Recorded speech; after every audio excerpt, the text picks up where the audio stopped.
त्वमेव विद्यां द्रविणां त्वमेव सर्वं मम देव। ओम नमः भगवते वासुदेवाय। श्री गणेशाय नमः। श्री भगवद गीता अर्जुन विषाद जग प्रथम अध्याय।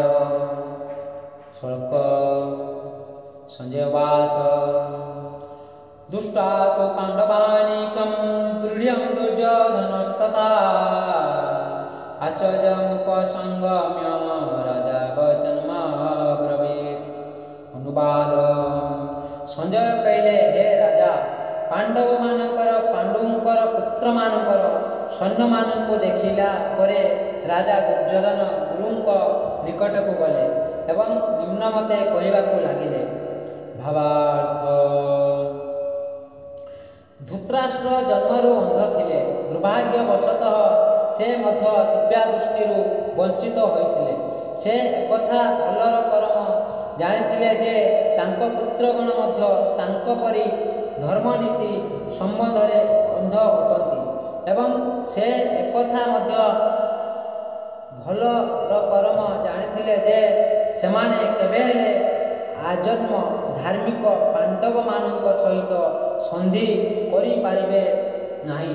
तथापि से तीर्थस्थानर प्रभाव संबंधरे संधिहान थिले। से जेतेबेले संजय को युद्धक्षेत्र कथा पचारिले सेतेबेले संजय तांको मन कथा जानी पारिले।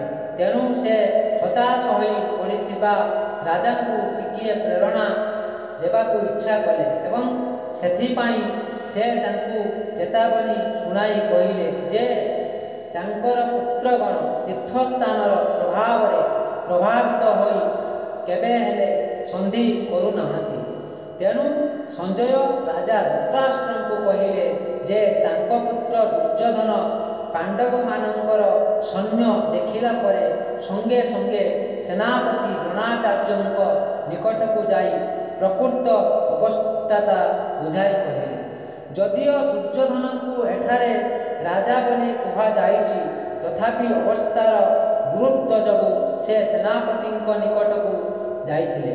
तेणु से एक राजनीतिज्ञ हेबाकू संपूर्ण योग्य थिले। किंतु दुर्योधनଙ୍କର ए कूटनैतिक ढांकुणी अर्थात से जड़े अति दक्ष कूटनीतिज्ञ बा राजनीतिज्ञ बोली जहा बाहर को जना पड़ुथिला तांकर आशंका को छपाई पारिला नहीं। से जेतेबेले पांडव मानकर सैन्य सज्जा देखिले सेतेबेले से जे भीतग्रस्त होई पड़िथिले यहा परिष्कार भावे जना पड़ुथिला। विदहत्रमिदं पुण्यं ज पठेत् पयतपमान विष्णु पदमवाप्नोति भयाशोक विवर्जितं। गीताध्यानस्य शीलस्य प्राणायामकरस्य च नैव सन्ति हि पापानि पूर्वजन्मनि कृतानि च। मलनिमञ्चनं पुंसां जलस्नानं दिने दिने सकृद्गीताम्बसी स्नानं संसारमलनाशनं। गीतासु गीताकर्तव्यं किमौ शास्त्रविस्तरौ या स्वयं पद्मनाभस्य मुखपद्माद् विनिश्रुतः। भारतामृत सर्वसं विष्णुवक्त्रात् विनिश्रुतं। गीतागङ्गदकं पीत्वा पुनर्जन्म न विद्यते।